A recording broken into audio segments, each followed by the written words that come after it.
એક નાના ગામમાં રામુ નામનો ગરીબ કિસાન રહેતો હતો. તેના પાસે થોડા જ એકર જમીન હતી, પણ સપના બહુ મોટા હતા. દરરોજ સવારથી સાંજ સુધી ખેતરમાં મહેનત કરતો. ગરમી હોય, વરસાદ હોય કે તોફાન, રામુ ક્યારે હાર માનતો નહોતો. એક વર્ષે ભયંકર સૂકા પડ્યા. પાક બરબાદ થઈ ગયો. ઘરમાં ખાવાનું પણ ઓછું પડી ગયું. ગામના લોકો બોલ્યા, હવે ખેતી છોડી દે.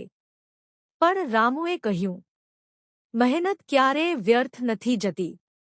આગળના વર્ષે તેણે બમણી મહેનત કરી. દિવસરાત ખેતરમાં જ રહ્યો.